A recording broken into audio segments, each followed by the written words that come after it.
मीरपुर नाम के शहर में तेजस अपनी पत्नी नीरू के साथ रहता था। पति पत्नी दोनों ही नौकरी करते थे। एक दिन तेजस गांव अपनी माँ के पास फोन करता है। हेलो, प्रणाम माँ। जीते रहो माँ, तुम दादी बनने वाली हो हैं? अरे वाह, ठीक है बेटा, मैं कल ही आती हूँ। जब माँ जी शहर पहुंची तो बेटे बहू ने बहुत अच्छे से स्वागत किया। लीजिए माँ जी, चाय। अरे गर्मा गर्म पकोड़े ले आओ माँ के लिए। नीरू रसोई में गई और 2 मिनट में ही पकोड़े ले आई। जी ये लीजिए। बहू, जादू से बनाए हैं क्या? अभी तो रसोई में गई थी।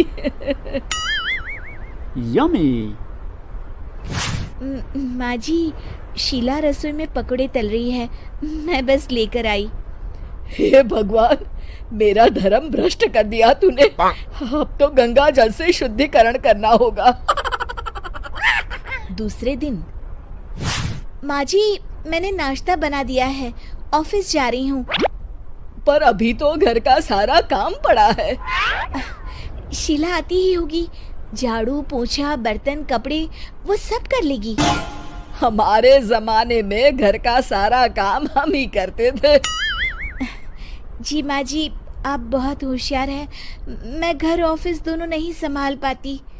तो जरूरत क्या है घर से बाहर जाकर चाकरी करने की? वैसे भी घर का काम खुद करने से घर में बरकत आती है, समझी? पर माँ जी। पर वर कुछ नहीं, इस महीने की पगार मिले फिर ऑफिस बंद है। हाँ। रात को नीरू तेजस से कहती है, सुनिए जी, माँ जी बोल रही थी कि मैं नौकरी छोड़ दूं। वैसे ठीक ही तो है, अभी तुम्हें आराम की जरूरत है। फिर भी आराम कहाँ, शीला को छुड़ाने के लिए बोल रही थी। तो अब 24 घंटे में इतना काम तो कर ही सकती हो। पर जॉब पसंद है मुझे, घर पर मन नहीं लगेगा।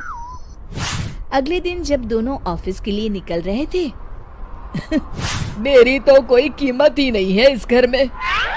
माँ जी, आजकल महंगाई बहुत है, रहन सहन भी बदल गया है, दोनों नौकरी करते हैं तभी ठीक रहता है।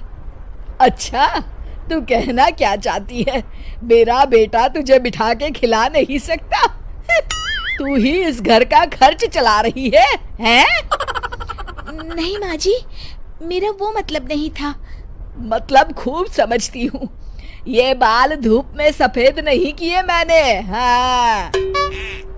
अब तो ये रोज का काम हो गया था। तेजस भी रोज की झिकझिक से परेशान हो गया था। एक दिन उसने कहा, नीरू, वैसे भी तुम्हें मैटरनिटी लीव मिलने वाली है, तो अभी से ही छुट्टी ले लो। पर क्या, मेरी सैलरी अच्छी खासी है। आखिर नीरू ने रिजाइन कर दिया। जब बच्चा हुआ तो घर में सब बहुत खुश हुए। कुछ दिनों बाद तेजस फाइल देख रहा था। क्या हुआ तेजस, कुछ परेशान लग रहे हो?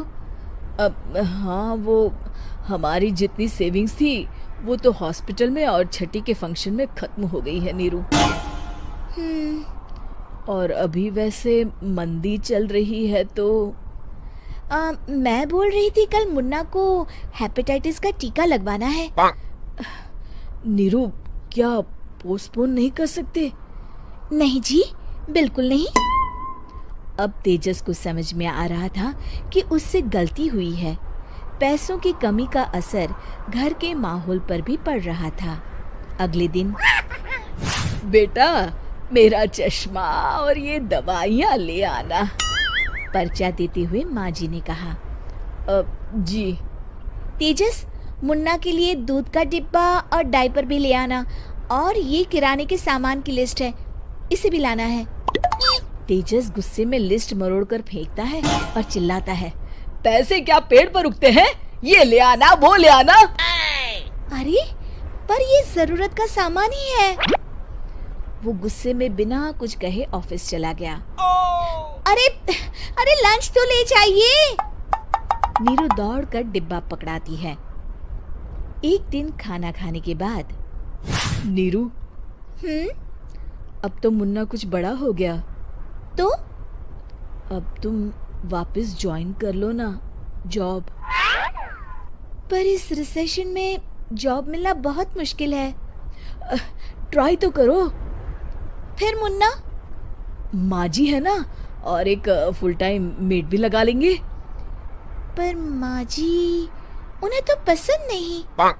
तभी माँ जी वहाँ आ जाती है और प्यार से नीरू के सर पर हाथ फेरते हुए बोलती है, अब मेरी समझ में आ गया बहू, पहले के और अब के समय में अंतर है। तुम काम शुरू करो, मुन्ना की जिम्मेदारी मेरी। मेरी प्यारी माँ जी। ये कहकर नीरू उनके गले लग गई। शिक्षा परिवर्तन संसार का नियम है। हमें